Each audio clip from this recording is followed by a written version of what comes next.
You had a really good time with these reference photos. Tell everybody what we're looking at here. It will be a little portrait. I took a bunch of the reference photos from our Flickr and I put them together in this really abstract shape in Procreate.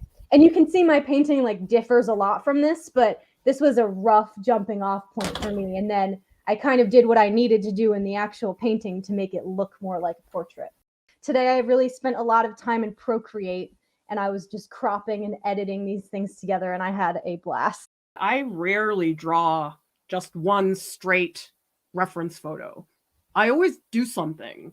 I'll change the contrast or I'll flip things or make something more blurry. If I do go straight from the reference photo, I tweak it in my painting. I'm the same way. I love editing things. Are you going for creepy or cute? I had a cutesy vibe to it, but everything I make turns out a bit eerie in the end.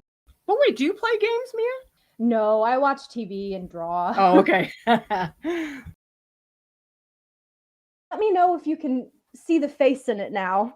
Yeah, I can see it. Things. Okay, that's good. Love keeping things so light for so long because if I just add darker values to balance it out, it fixes a lot of stuff. But that took me so long to learn. So many horrible drawings. Do you ever really think that your portrait is beyond the point of return? All the time. I've thrown away so many things. But mainly I think that was because I didn't prepare well enough. That normally happens when the skeleton or the foundation of the drawing is wrong, and then I'm just like, oh, whatever, I'll fix it later, and I don't fix it later. I've heard a lot that people try with one material to get into art, and then if it doesn't work out with that material, they'll just quit and never try anything again. If you're still feeling creative, bounce around between different materials. Try painting, try colored pencil, try sculpture, whatever really is inspiring you that day. And I think don't force yourself to try and be a really grand oil painter just because of the old masters or something. Do what appeals to you. Oh, I do it all the time. It's like my form of procrastination. This painting's making me mad. Oh, I'll just do some sculptures. It'll be fine. Yes, it's good to be persistent and give a material time. I mean, you're not going to pick things up in 5 minutes. You can just move on, come back. I mean, I was never that into watercolor before, and I really had this almost allergic reaction to it when I first started. I just picked it up again a few years ago, and I really like it now. I was pleasantly surprised by watercolor because I hated it for so long. And when I finally started feeling like I was getting real results, I was like, wow. Oh man, Mia, it looks so good. Yeah, I'm happy the face is coming through. I was worried. No, definitely.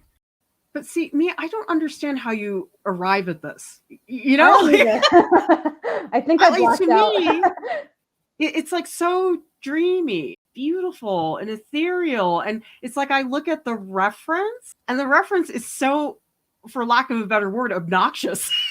Oh yeah, it's horrible.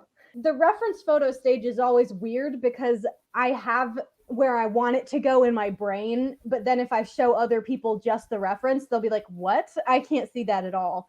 I like using reference to build imaginary things. I think that's what I love. Why do you think there is this prevailing opinion in a lot of spaces that using a reference photo is wrong? Or, oh, if you were a better artist, you wouldn't need reference photos. Why do you think people think that way? Because if that's true, I'm a terrible artist. I disagree with that. I can see why a reference picture would be bad if it was holding you back. If you looked at the reference and you said, okay, this is the boundary of my creation is just this. But if you're using it for a pose, a scene that goes beyond the reference or photo that you're looking at, that's using it creatively and that's using it as a resource. So I think that's a very smart thing to do. But if you're just looking at the reference and only replicating the reference, I think that's good for practice, but for original pieces, I think that's not the best way to utilize it. You get so much information when you have a good reference photo. I just don't see why you would deny that of yourself. I mean, I'm looking at all these mushrooms. that I'm drawing right now, and they have so many cool like twists and turns, and it's like, how would I ever come up with that myself? Never.